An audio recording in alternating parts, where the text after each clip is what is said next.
김서윤의 톡톡쇼 인터뷰에 황보연 CCO님을 초대했습니다.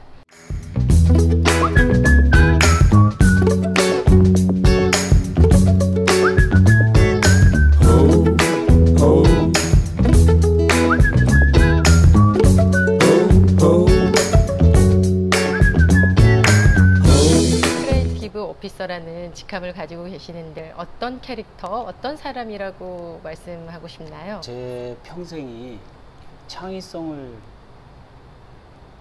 쫓고 창의성에 천착한 삶이라고 생각을 해요. 광고를 할 때도 사실은 브랜딩이나 뭐 매출도 물론 신경을 쓰겠지만 그것보다는 어떻게 아이디어를 짜내고 어떤 아이디어가 나오고 아이디어가 대중들에게 어떻게 영향을 미치나가 훨씬 더 저의 관심사였고, 사실은 인공지능 회사를 온 이유도 내가 30년 동안 창의성으로 먹고 살았는데 네. 인공지능이 창의성을 한다고? 라고 해서 호랑이 굴에 들어가는 그런 마음이었어요. 네. 정말 그게 가능한지, 가능하다면 어떤 프로세스인지, 또 그렇다면 인간과 어떻게 협업을 해야 되는지, 그런 거를 궁금해서 온 면이 크죠. 네. 오랜 시간 30년 가까이 광고인 생활을 하셨잖아요. 그렇다면 이제 크리에이티브하고 접목을 시켜서 굉장히 생각을 많이 한 사람인데, 생각하는 로댕 어떠신지? 그 조각상이 창의성을 비주얼적으로 잘 보여주는 것 같아요. 그리고 창의성으로 가기 위해서도 생각의 단계가 저는 다 필요하다고 생각을 하지만 그 중에 제일 중요한 단계가 사실은 이거죠. 골똘히 궁리하는 단계. 이미지가 굉장히 잘 어울리셔서 크리에이티브에 생각하는 노댕으로 별칭을 제가 드리겠습니다. 네. 되게 비쌀 텐데 생각하는 사람은. 네, 요즘 가장 핫한 AI와 크리에이티브 일을 하고 계시니까. 크리에이티브를 같은 직종이지만 조금 다른 지금 분야잖아요. 예. 그래서 현재 하시는 일을 좀 더 구체적으로도 말씀해 줄 수 있으실까요? 가장 인상 깊은 5권 중에 하나에 들 것 같은데 네. 그 사피 바칼인가요? 쓴 룬샷이라는 책에 보면은 네. 예술가와 병사 얘기를 하더라고요. 네.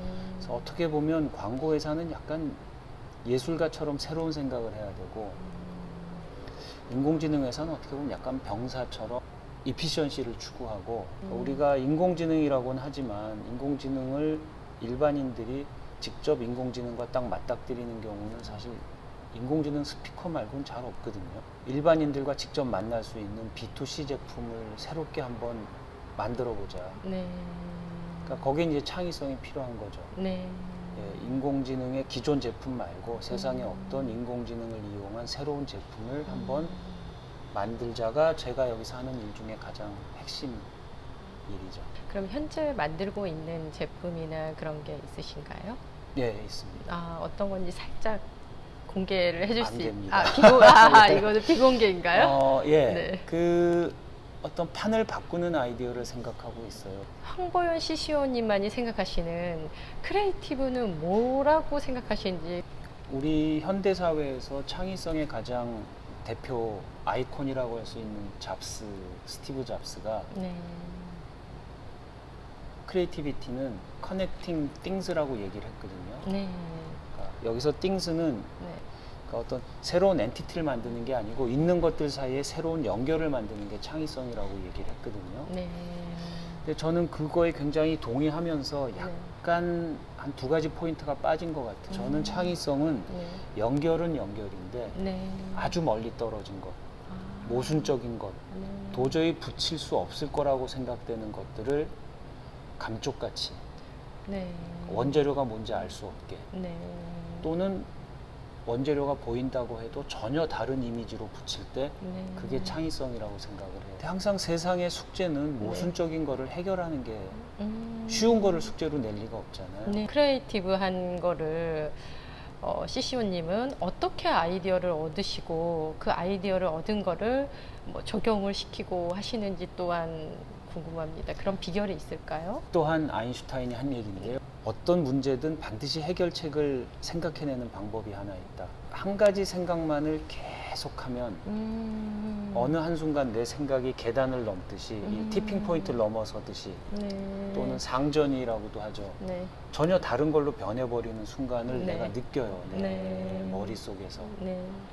근데 중요한 거는 그것만 한다는 게 되게 중요한 것 같아요. 그 생각이 나올 때까지. 창의적인 생각은 네.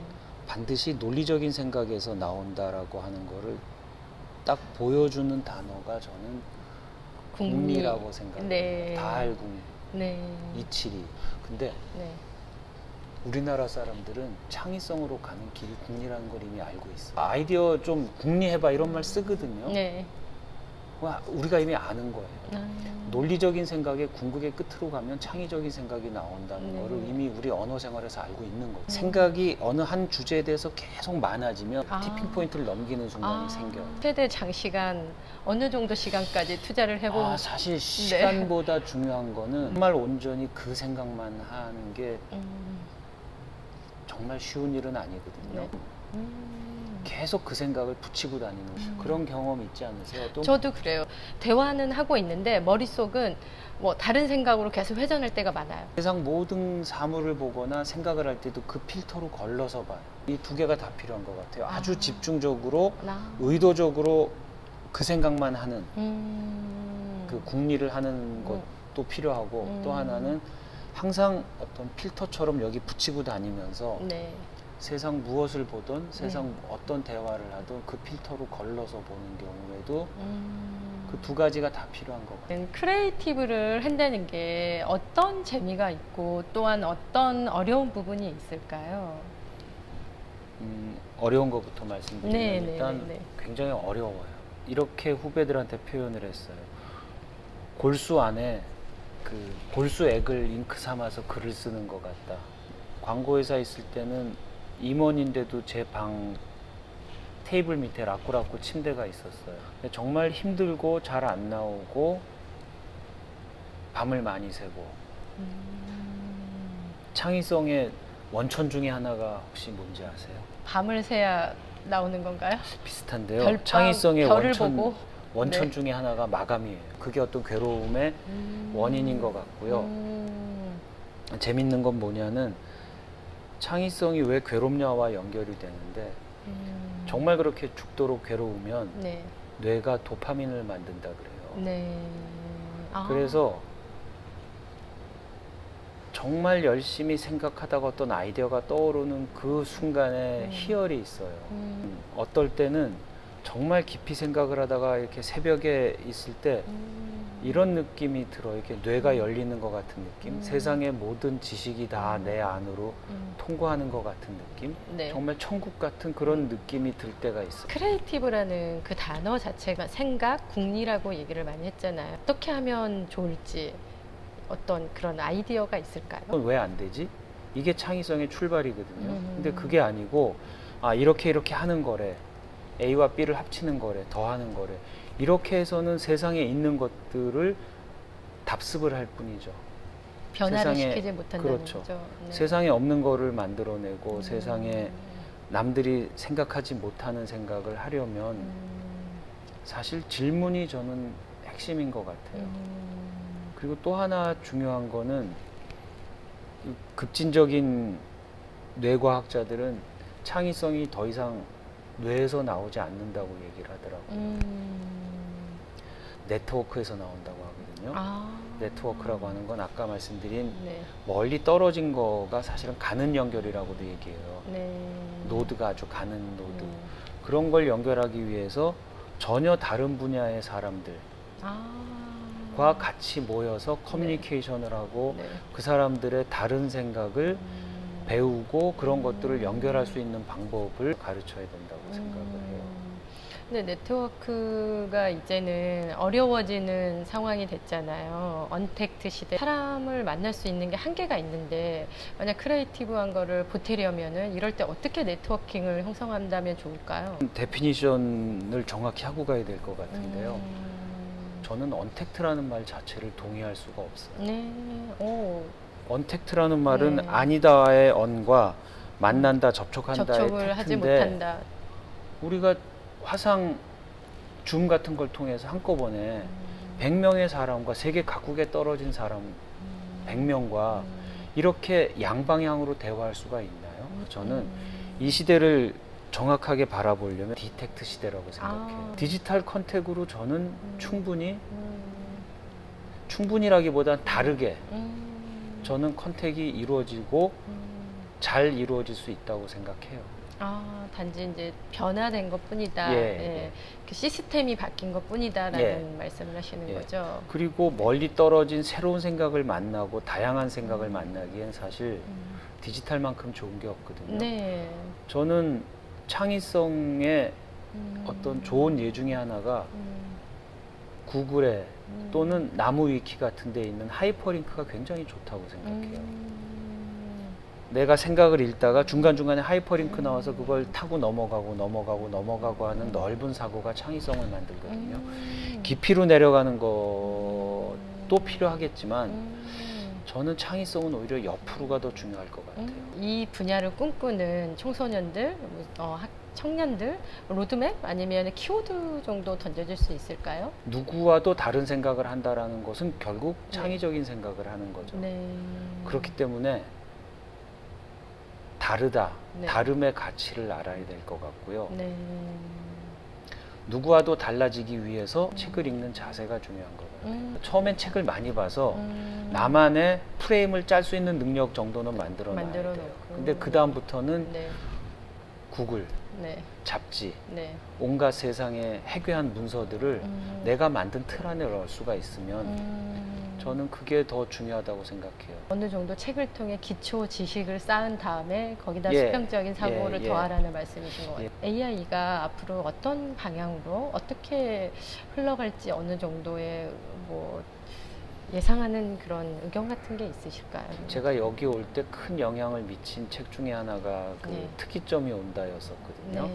커즈와일이라는 작가가 쓴 책인데 근데 그 책에 의하면 2046년인가에 특이점이 오고 그 순간이 지나는 순간 인공지능이 사람의 지적 능력을 뛰어넘는 속도가 말할 수 걷잡을 수 없이 올라가서 인류가 멸종하거나 또는 인간이 영생할 것이다 뭐 이런 내용인데 제가 인공지능이 어디로 갈지는 모르지만 적어도 그게 아닌 건 확실한 것 같아요. 특이점이 앞으로 몇십 년 안에 안 올 것 같아요. 현재 제가 여기 와서 보고 듣고 느끼는 속도라면 26년은 더 걸릴 것 같다는. 훨씬 더 걸릴 것 같은. 그러니까 강인공지능 또는 제네럴 AI라고 하더라고요. 그게 20, 30년 내에 나올 가능성은 거의 없다라고 배웠습니다. 그렇게 예측을 하시나요? 그리고 인공지능이 창의성을 하는 것도 저는 아주 가까운 시일 내는 없을 것 같아요. 왜냐하면 비유적으로 말씀을 드리면 인공지능이 할 수 있는 일은 빅데이터를 읽는다는 건 사실은 패턴을 읽는 거거든요. 그래서 패턴을 읽어서 그 다음 패턴이 뭘까를 생각하는 거라고 하면 인간의 정말 파괴적인 아이디어는 패턴을 잘 읽은 다음에 그 패턴을 깨버리는 거잖아요. 근데 인공지능이 과연 패턴을 깨는 것까지 갈 수 있을까? 틀을 깨버리는. 예를 들어 이렇게 왜 저런 사진 있죠? 이렇게 복잡한 미로가 있는데 그 미로를 이렇게 지나가지 않고 미로를 그냥 부숴버리고 지나가는. 싹 쓸어버리고. 저는 그런 게 창의성이라고 생각하는데 인공지능은 미로를 인간보다는 잘 찾겠지만 이 미로를 잘 건너가 봐라고 할 때 인간처럼 미로를 때려 부술 생각을 할 수 있을까요? 어떤 앞으로의 꿈을 가지고 계신가요? 저는 그냥 저에게 주어진 일을 최선을 다해서 그때그때 풀다 보니까 별로 멀리 오지도 못했지만 여기까지 온 것 같아요. 물론 제가 어떤 목표를 세우고 어떤 의도한 삶을 살았다면 지금과 어떻게 달라졌을지 모르지만 저는 이렇게 충동적이고 무계획적인 것도 매력 있는 것 같아요. 그래서 크리에이티브한 직업이 오랜 시간 하셨던 것 같은 느낌도 드네요. 요즘 창의성과 명상이 굉장히 많이 붙어 있다고 생각을 해요. 그 명상의 과정과 창의성이 만들어지는 과정이 아주 비슷하거든요. 뭔가 명상과 창의성과 연결되는 AI가 명상을 할 수 있을까라는 그런 꿈은 꿔요. 황보연 CCO님만의 치프 크리에이티브 오피서로서 더 많은 크리에이티브가 보태져서 그 AI의 하나의 작품이 만들어지길 기대하며 저도 응원 드리겠습니다.